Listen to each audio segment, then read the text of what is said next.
Hello मेरे प्यारे बच्चों, मैं अमित सिंह, आपका फिजिक्स मेंटोर। आप देखेंगे यहाँ पे ह्यूमन आई के क्वेश्चंस पेपर में पीवाईक्यू में बच्चे फंसते हैं। मैं आपको टॉप 20 क्वेश्चंस लेकर आया हूँ ह्यूमन आई का एमसीक्यू और पीवाईक्यू, जो प्रीवियस ईयर क्वेश्चंस आ चुके हैं आपको, और वो एमसीक्यू है। आप इसको करेंगे और गारंटी आपका 5 से 4 नंबर का पेपर समझ लो हो जाएगा। 4 से 5 नंबर क्वेश्चन आपको पेपर यहीं से आएगा। चलिए देरी नहीं करते, स्टार्ट करते हैं। फर्स्ट क्वेश्चन क्या है हमारे पास? Twinkling star are seen due to. हमने पढ़ा था, याद होगा, ट्विंकलिंग ऑफ स्टार क्यों देख पाते हैं हम लोग? क्योंकि स्टार की लाइट अपनी होती है, वहां से लाइट डिफरेंट डिफरेंट लेयर से पास करती है। तो डिफरेंट डिफरेंट लेयर पे क्या होता है? रिफ्रैक्टिव इंडेक्स डिफरेंट होता है। तो इसकी वजह से हमें क्या होता है? स्टार ट्विंकल करता है। देखेंगे यहाँ पे इरेगुलर इमिशन ऑफ लाइट। आपका आंसर क्या होगा? यहाँ पे बच्चे फटाफट बताएंगे। आपका क्या होगा? Refractive index of air in the given region changes and randomly. Refractive index change होता है, इसकी वजह से स्टार क्या होते हैं? ट्विंकल करते हैं। अब चलते हैं क्वेश्चन नंबर सेकंड पे। In diagram given below x and y are the and color of spectrum of white light. The color of y represent, जो y का कलर है क्या रिप्रेजेंट करता है? आप देखेंगे यहां से व्हाइट लाइट गई और ये लाइट क्या हो रही है? x नीचे है, y ऊपर है। ऊपर कैसे बन रहा था? याद होगा, विब्ग्योर पढ़ते थे हम लोग ऐसे। ये हमारे पास डिस्पर्सन हो रहा है, यहां से लाइट गई और ये लाइट VIBGYOR ऐसे बनती थी। तो नीचे विब्ग्योर है, वायलेट है, ऊपर क्या है हमारे पास? ऊपर है रेड। तो रेड कौन सा हो जाएगा? वाई क्या हो गया? रेड है। तो रेड क्या, वाई क्या हो गया? रेड हो गया। तो रेड मतलब, अब देखेंगे कलर ऑफ स्काई, स्काई तो ब्लू होता है, ये तो होगा नहीं। Colour of the sky seen from the moon, ये भी व्हाइट होता है, ये होगा नहीं। Colour use to paint the danger singles, yes, danger singles के लिए क्या होते हैं? Red colour. मतलब आपका क्या ऑप्शन हो गया? Option C. मतलब red colour is use for danger colour और to treat the to paint the danger signals. इसका आंसर हो गया रेड कलर। चलते हैं नेक्स्ट क्वेश्चन पे। Question number third. The amplitude of scattered light very with the wavelength. बहुत important, मैंने बताया भी था, और रेलजिस लॉ है ये। इसने क्या कहा था कि जो स्कैटरिंग लाइट है directly proportional to 1 by wavelength के पावर 4। जितना ज्यादा वेवलेंथ होगा उतना कम स्कैटर्ड होगा। इसीलिए रेड लाइट का वेवलेंथ ज्यादा होता है, वो स्कैटर्ड कम करते हैं। अब चलते हैं नेक्स्ट क्वेश्चन पे, क्वेश्चन नंबर 4 पे। क्वेश्चन नंबर 4 ये है, a parallel beam of light falling on the eye get focused on the retina because of refraction at. Refraction कहां होता है? कॉर्निया पे होता है, क्रिस्टलाइन लेंस पे होता है, विट्रस ह्यूमर पे होता है, या विट्रस सरफेस पे होता है? भाई रिफ्लेक्शन कहां पे होगा? रिफ्लेक्शन लेंस के अंदर होगा। तो लेंस कौन सा होता है हमारे आई के अंदर? Crystalline lens. मतलब आपका ऑप्शन क्या हो गया यहाँ पे? बी हो गया। चलिए अब चलते हैं नेक्स्ट क्वेश्चन, क्वेश्चन नंबर 5 पे। क्वेश्चन 5 है, which following colour of light among 7 colour passing through white light glass prism is bottom most. फिर आगे बॉटम मोस्ट का मैंने क्या समझा आपको? VIBGYOR। आपको नीचे से ऊपर की तरफ याद रखना है, जिससे आप कंफ्यूज नहीं होंगे। बच्चे विब्ग्योर ऊपर से पढ़ते हैं, जबकि ये गलत है। मैंने आपको सीरीज बताई भी थी कि आपको नीचे से ऊपर की तरफ जाना है। तो क्या हो गया आंसर आपका? वायलेट हो गया आपका। लोअर मोस्ट में दिख रहे हैं अपने, बॉटम मोस्ट में कौन सा है? वायलेट है। फिर अपर मोस्ट में क्या आपका?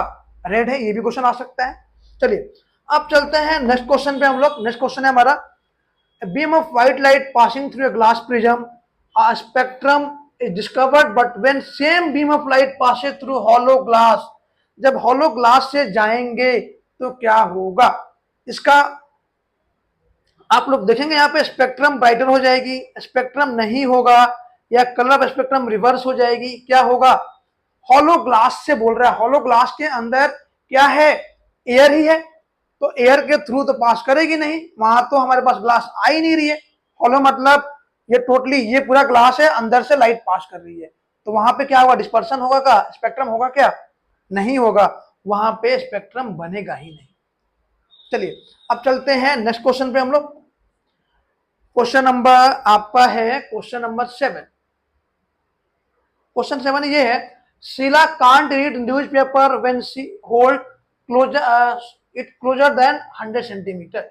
जब वो 100 सेंटीमीटर से पास लेके आती है तो उसको देख नहीं पाती है, पेपर को पढ़ नहीं पाती है। तो आपको याद होगा कि मिनिमम डिस्टेंस कितना होता है हमारे पास, 75 सेंटीमीटर। ये नॉर्मल आई का होता है।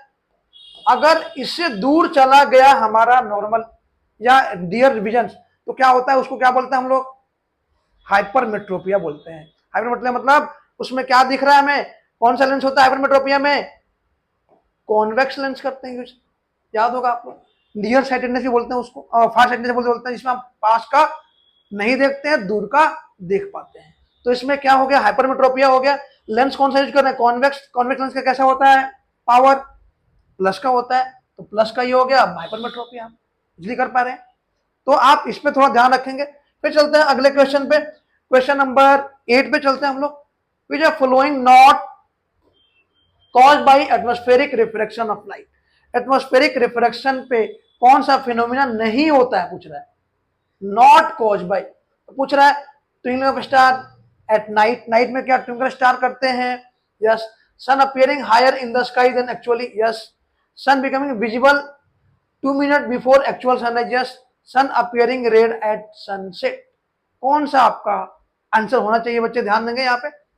सन appearing in higher in the sky then actually it is. Sun become visible 2 minute before actual sunrise, yes, ये भी है। दो sun appearing red at sunset, ये क्यों होता है, ड्यू टू टिंडलिंग इफेक्ट और स्कैटरिंग ऑफ लाइट। आप यहाँ पे ऑप्शन नंबर डी को लेकर चलेंगे। चलते हैं अगले क्वेश्चन पे। क्वेश्चन नंबर है आपका 9। व्हेन लाइट रे enter the I most of the refraction, refraction कहां पे होता है, सारी क्रिस्टलाइन लेंस पे, आउटर सरफेस ऑफ कॉर्निया पे होता है, या आइरिस पे या पिपल पे। हमेशा रिफ्रैक्शन सरफेस ऑफ कॉर्निया होता है, आउटर सरफेस ऑफ कॉर्निया। चलिए अब चलते हैं नेक्स्ट क्वेश्चन पे। ये क्वेश्चन आपको बार बार मिल रहा है, देख रहे हैं।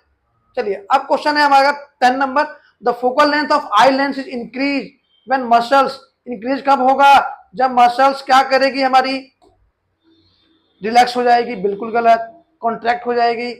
और relax and lens become thicker, contract and lens become thinner. यहाँ पे आप देखेंगे जब लेंस का पावर कम हो जाएगा, फोकल लेंथ बढ़ जाएगा। पावर कम कब होगा, जब हमारा आई को हमें ज्यादा से, मतलब हमें खोलना पड़ेगा। खोलने का मतलब क्या हो गया, कॉन्ट्रैक्ट होगी या रिलैक्स होगी, कॉन्ट्रैक्ट होगी। पहला पॉइंट रिलैक्स, तो दोनों में गलत हो गया, बचा कॉन्ट्रैक्ट। अब थिनर होगा या थिकर होगा, इस क्वेश्चन में अब थिकर होगा या थिनर होगा। पतली होगी तो लेंस क्या होगा, फोकल लेंथ बढ़ेगा घटेगा, फोकल लेंथ क्या होगा हमारा, कम होगा। जब थिनर होगी तो फोकल लेंथ क्या हो रहा है, यहाँ पे फोकल लेंथ हमारा इंक्रीज कर रहा है, तो थिक हो जाएगा यहाँ पे। तो कहाँ गई, थिकर थिकर थिकर, आपका ऑप्शन हो गया contract and length become thicker. ऐसे क्वेश्चन पेपर में आपको मिलने वाले हैं, आप करेंगे। चलिए चलते हैं क्वेश्चन नंबर 11 पे। The colour of the cones of eye are sensitive to. दो तरह के सेल्स हैं यहाँ पे, एक याद रखना आपको, यस, रॉड्स एंड कोन्स। जो रॉड्स है ये नाइट के लिए होती है, और ये कोन्स होती है डे के लिए, याद रख लेंगे आप। तो कोन्स वाला होती है लाइट के लिए और इंटेंसिटी के लिए। तो अब देख रहे हैं यहाँ पे कलर, इंटेंसिटी, फ्रीक्वेंसी और डार्क के लिए तो आपका क्या हो गया, रॉड्स हो गया। तो कौन के लिए हो गया आपका, लाइट के लिए, मतलब ऑप्शन नंबर बी। आप इसको कर सकते हैं, ऐसे क्वेश्चन आपको मिल सकते हैं। चलते हैं अगले क्वेश्चन पे। अगला क्वेश्चन है आपका, vision problem occur in old age. Old age में क्या होता है, ओल्ड एज में दोनों होता है, दैट इज कॉल्ड प्रेसबायोपिया। तो प्रेसबायोपिया आपका आंसर होगा। हाइपरमेट्रोपिया क्या होता है, आफ्टर 40 और 30-40 में होता है। मायोपिया यंग एज में होता है, ध्यान रखना है। चलिए आगे चलते हैं नेक्स्ट क्वेश्चन पे। Question number 13।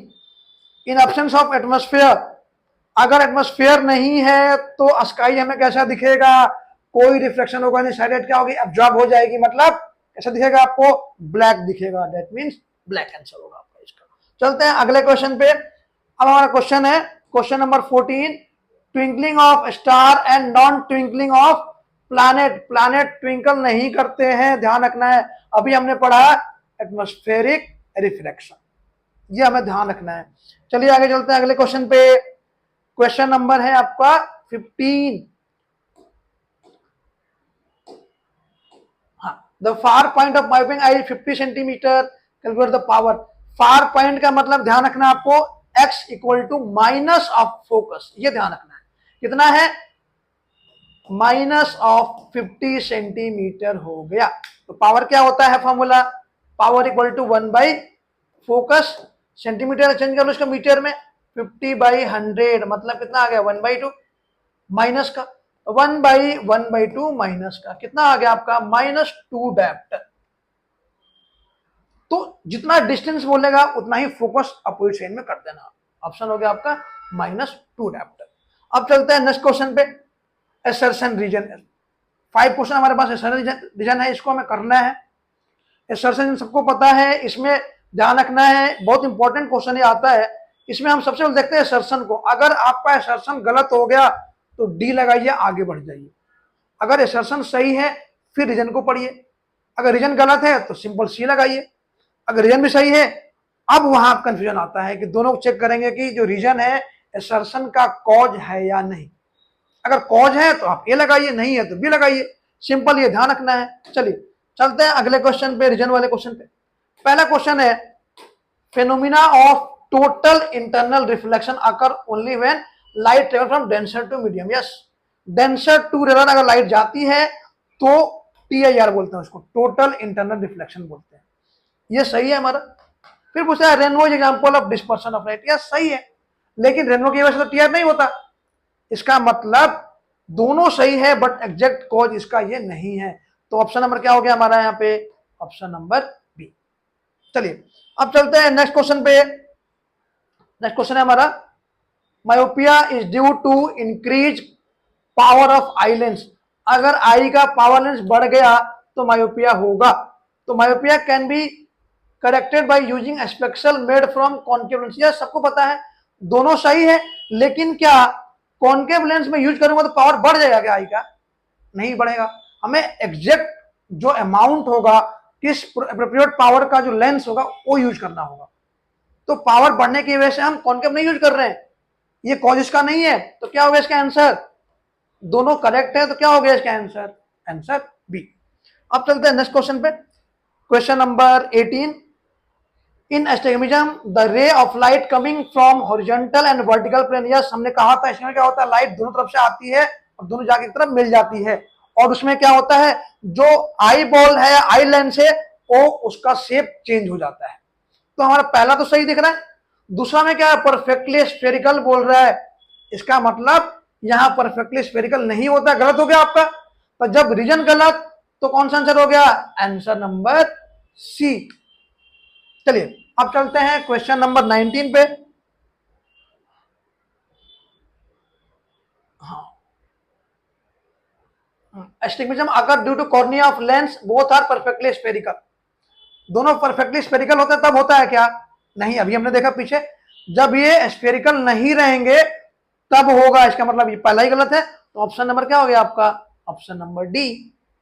चलिए नेक्स्ट क्वेश्चन पे, लास्ट क्वेश्चन है आपका, the phenomena of scattering of light given by colloidal particle due to Tyndall effect. Yes, Tyndall effect होता है। फिर कह रहा है colour of scattered light depend upon size of scattering particles. Yes, depend करता है, लेकिन टिंडाल इफेक्ट स्कैटरिंग पार्टिकल पे डिपेंड नहीं करता है, साइज पे डिपेंड नहीं करता है। तो दोनों सही है बट इसका करेक्ट एक्सप्लेनेशन नहीं है। तो क्या हो गया आंसर आपका? Option number B. देखना आप इजीली कर पा रहे हैं। तो एसर्शन रीजन वाले क्वेश्चन को थोड़ा ध्यान से करेंगे बच्चे। बाकी ये क्वेश्चन सारे करिए, अपने लिख के करिए, जिससे आपका कंसेप्ट क्लियर होगा।